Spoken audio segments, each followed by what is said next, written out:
এবার কারো মদদে, কোন রাষ্ট্রের মদদে হাসিনাকে উৎখাত করিনি। আমরা জনগণ, ছাত্র জনতা রক্ত দিয়ে হাসিনাকে উৎখাত করেছি। আমাদের কারো তাবেদারি করার আর দরকার নেই। আমরা হাসিনার তাবেদারি করার যেই প্রক্রিয়া, সেটাকে নস্যাৎ করে দিয়ে নিজেদের রক্তের বিনিময়ে স্বাধীনতা এনেছি। বলতো আমরা কারো কাছে আর মাথা নত করব না। আমরা ৩রা আগস্টে বলেছিলাম 111 চাই না। 111 নিয়ে নিচে ভয় পাওয়ার কিছু নেই, বরং আমরা বলবো, রাজনৈতিক দলগুলোকে বলবো, আসুন বাংলাদেশ পন্থার ভেতর দিয়ে আমরা যারা বেশিরভাগ বিরোধী শক্তি আছি ঐক্যবদ্ধ হই, সরকারকে সহযোগিতা করে এই সংস্কারগুলো করার জন্য। এই প্রতিষ্ঠানগুলো যদি সংস্কারকৃত হয় তাহলে উপকৃত হবে বাংলাদেশের জনগণ, তাহলে উপকৃত হবে বৈষম্যের শিকার জনগণ।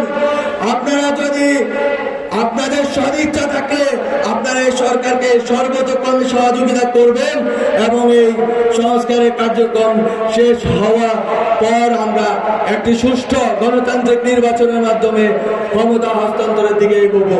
এবং সেক্ষেত্রে আবারও ব্যক্ত করতে চাই, আমি আপনাকে আজিগঞ্জে বলে এসেছি, আওয়ামী ফ্যাসিবাদীদের যারা বাংলাদেশ রাষ্ট্রের প্রতিষ্ঠান বিরোধী, জনগণ বিরোধী, আলেম বিরোধী, নারী বিরোধী, তাদের কাউকে আর এইভাবে নির্বাচনে অংশগ্রহণ করতে দেওয়া হবে না, হবে না। কোনোবারে যদি আবার আওয়ামী লীগ দিল্লির কোলে আশ্রয় নিয়ে যদি আমাদের দিকে আবারও চোখ রাঙাতে চায়, আমরা কি বসে থাকবো? আমরা কিন্তু বসে থাকবো না। আমাদের শহীদদের পথ অনুসরণ করে আমরা শাহাদাতের রাস্তা বেছে নিব। আমরা আবার লড়াই করব।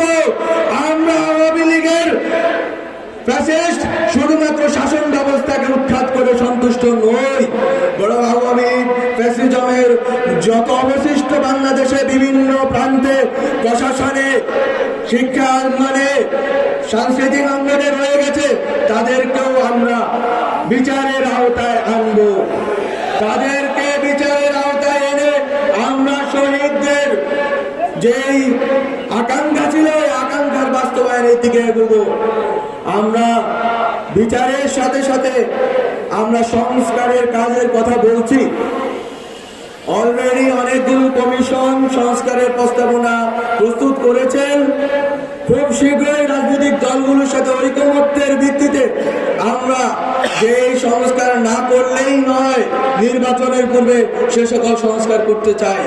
এবং এই সংস্কারগুলো মুখের বুলি নয়, বরং শেখ হাসিনা যে প্রতিষ্ঠানগুলো ধ্বংস করে দিয়েছে, যে প্রতিষ্ঠানগুলো ধ্বংস করার কারণে আমাদের মা বোনেরা গুম দর্শনের শিকার হয়েছে, বাচ্চারা গুমের শিকার হয়েছে, আমাদের বিএনপি জামাত থেকে শুরু করে বিভিন্ন রাজনৈতিক দলের নেতৃবৃন্দ আক্রমণের শিকার হয়েছেন, আহত হয়েছেন, পঙ্গু হয়েছেন, জেলবন্দী হয়েছেন।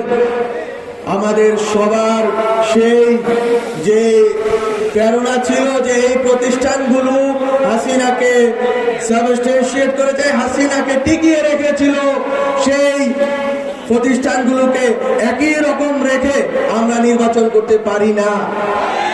আমাদের নির্বাচন করার আগে অবশ্যই হাসিনার এই প্রতিষ্ঠানে হাসিনার যে দালালরা আছে, ফ্যাসিবাদের যে দালালরা আছে, তাদেরকে উৎখাত করে এবং খুনিদের বিচার করে আমাদেরকে নির্বাচনের দিকে এগোতে হবে।